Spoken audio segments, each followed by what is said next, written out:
This is Elsa Smithgall, Associate Curator at the Phillips Collection.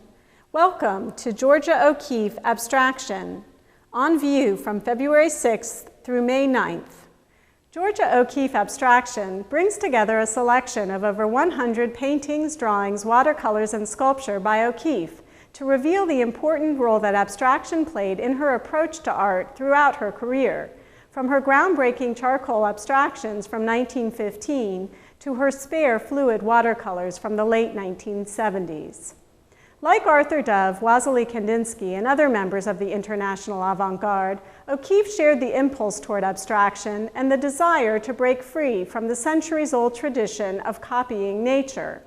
She sought to create a radically new visual language based on personal expression rather than imitation. In 1915, O'Keeffe took the drastic step of purging color from her palette in an effort to start all over new. The bold statements in black and white that spilled forth announce her first forays into abstraction. "Am I a raving lunatic for making these drawings?" she asked her friend Anita Politzer. She appreciated how radical they were at a time when abstract art was still a very new chapter in the history of art and was little understood by the American public. In 1916, O'Keeffe reintroduced color to her work in a series of watercolors inspired by the open plains of Canyon, Texas, where she was teaching at the time. Using a medium that could capture the immediacy of her impressions, O'Keeffe filled her watercolor compositions with pools of color and undulant lines evocative of the dynamic rhythms of nature.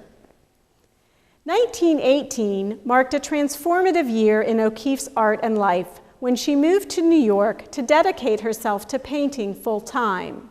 Over the next 2 decades, her work oscillated between pure abstractions, such as the musical eulogies in pink and blue, and the cresting spiral forms in her Series 1, to paintings distilled from recognizable sources in the natural world, such as close-up depictions of fruit, flowers, leaves, trees, and water forms inspired by the Lake George landscape. While living with Stieglitz in New York, O'Keeffe became a willing participant in his photographic portrait series, assisting him in the darkroom and observing firsthand how he abstracted details in closely cropped views. Adopting the framing devices of photography, O'Keeffe's work grew increasingly large in format and magnification. In 1929, O'Keeffe began spending part of each year in New Mexico, a country she immediately adopted as her own. She enjoyed the big, endless spaces, the clarity of light, and the sun-drenched hues of the southwestern landscape.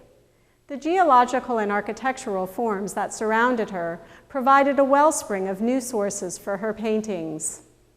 In her compositions, she continued to record her experiences and perceptions through a bold language of form and color. O'Keeffe took abstraction to new heights in her work of the 1950s and 60s, with her minimalist geometric patio door series and her mural-sized aerial views of clouds. With fields of color stretching from one edge of the canvas to the other, these radical compositions set a precedent for a younger generation of abstract artists working in the 1960s. Now, nearly a century since O'Keeffe burst onto the scene with her unprecedented charcoal drawings, this exhibition provides a reappraisal of this revolutionary artist's contribution to the history of American abstraction. Don't miss it, Georgia O'Keeffe Abstraction, on view at the Phillips Collection through May 9th.